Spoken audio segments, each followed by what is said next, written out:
Good evening, and welcome to Mattsquatch Presents. Tonight, I'd like to share some encounters, some stories I've heard over the years. Now, all three of these encounters I'm going to share are ones that I've heard personally told to me, and then I've also heard them in podcast form, or other people have told them to me. So basically, they all come from multiple sources.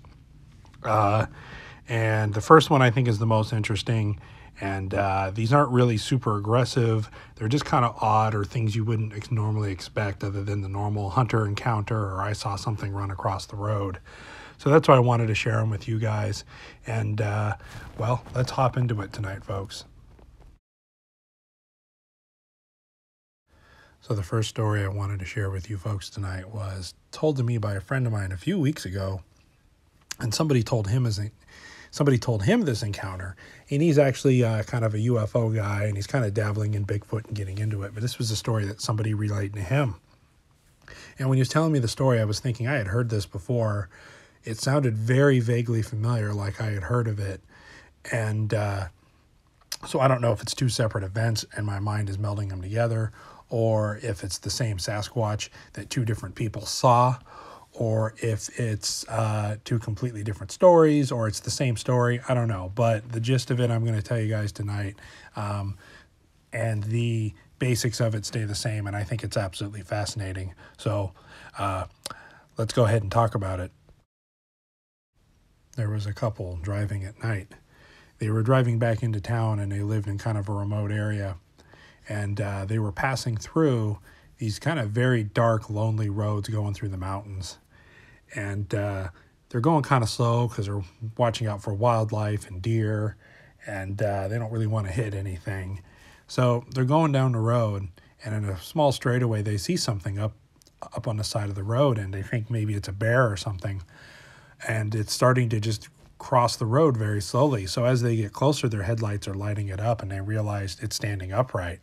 At first, they think it's maybe a man or something, but then they realize how tall it is, that it's way taller than the car that they're in, and it's probably 7.5 feet tall. And as they get closer, their headlights light it up. And what they see is absolutely amazing. Not only does it appear to be an upright walking hairy ape, but it appears to have sores all over its body. It's missing patches of hair, like it has mange, and it has cuts and scrapes all over it.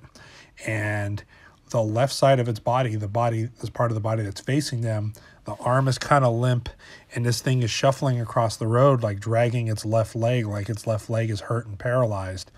Just then, this creature kind of slowly turned its head and looks over at him, and they could see the left side of its face was all droopy and barely had its eye open, and was kind of drooling, and it had scars, and it looked absolutely terrible, like it was very close to death, like it had just been eating whatever it could find and sleeping in ditches. And it just kind of looked back and shuffled across the road, dragging its left leg, just kind of shuffling across the road like a zombie Sasquatch, basically. And it just kind of disappeared into the bushes, and they were super freaked out, not being Bigfoot people, not being researchers, not expecting to see a Sasquatch, much less one that looks like it had a stroke or some kind of central nervous system disease, or partially paralyzed, or had some kind of a parasite or something that got into its spinal column. Who knows? So I always found this story to be fascinating, and for me, it kind of also proves that they're very real creatures. As much as there's a lot of supernatural associated with them, that they can get sick, they can get wounded, they can get old, and they could probably have strokes and have all the same kind of conditions that people and other animals can have. So the second story I wanted to share that always stuck with me was, I've heard a couple different versions of it, so we'll kind of just put a conglomerate version together out there, because I think this is pretty much the gist of what happened, and I find it fascinating. Is that a man who lived in the country, he lived in kind of the Midwest, or kind of central North America, where they get tornadoes. And he knew he had Bigfoots on the property. He had seen sign of them before. He had heard strange things, but he wasn't really a Bigfoot guy. And then one day, it was kind of stormy out. It was getting kind of dark, and it was getting windy. And a Bigfoot came running out of the bushes, came running up to the house, looked right at him and was yelling at him from his front door, and then ran around to the window and was saying a word, and was saying this word that almost sounded like a Native American word. And he kept saying it over and over again. And his Bigfoot had a very big concerned look on his face and was pointing off into the distance, and was very, very agitated and seemed very concerned. And then it ran off saying this word and ran off back into the bushes. Right about the time that the creature ran off into the bushes, he could hear the tornado sirens kick in, and everything was starting to get windy and starting to get darker. And basically at that point, he gathered up his stuff. I believe he gathered up his family and went down to the tornado shelter, and a tornado had passed by close to their house, and he was just completely weirded out by the whole experience. I mean, not only was this Bigfoot creature seen right out in the open and came right up to him, but it was trying to warn him about something, trying to warn him about the tornado. Maybe it had seen it from a ridge line, or it knew from a certain barometric pressure or whatever, kind of like how cats and other animals can sense an earthquake coming.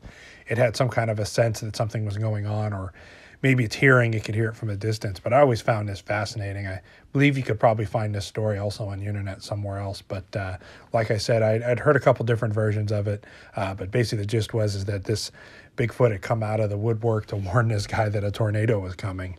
And I find it absolutely fascinating that the Bigfoot was like, we ain't got time for this hiding in the bushes and hiding behind trees, cover up BS.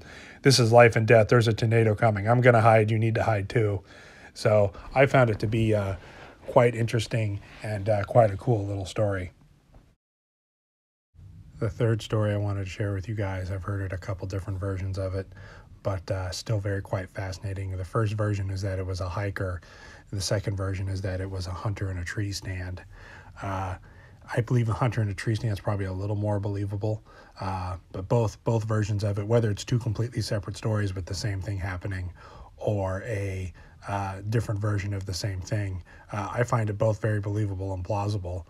So what's going on here is that a hunter was in a tree stand, and then out comes a Bigfoot, comes walking through and comes up to him and leans up from behind a tree and is trying to communicate with him, like waving its arms, but it's being absolutely silent. It's putting its hand over its mouth, it's covering its mouth and kind of telling the Bigfoot, like telling the hunter to be quiet and be calm. And just as the Bigfoot kind of hides behind a tree and some bushes, a dog man starts coming down the trail, and this dog man's kind of sniffing the air, and the hunter's basically peeing himself at this point, because not only did he just see a Bigfoot come out of nowhere trying to gesture to him to be quiet and hide, which he was probably already, frozen in fear by that point, but here comes this dog man, this ferocious, upright walking canine, like a real life werewolf, and he didn't know what to think at this point. But I guess from what the story was, it was a smaller Sasquatch, a smaller relative, that it was somewhere in the low 7-foot range, maybe a younger one. And the dog man was absolutely huge. It was like 8 or 9 feet tall. It was a big giant dog man coming down the trail. Now, for me personally, if you have an even-sized dog man and Bigfoot, I think the Bigfoot would win in a physical confrontation. The same way why if you take a full-grown man in great physical condition could probably take out like an attack dog with his bare hands, but would be very cut up and destroyed and bit open in the process. I think Bigfoots can and will take out dogmen if they have to, but I think it's a risk that they don't want to take, and they probably get severely injured in the process. So those are just a few encounters I wanted to share with you guys.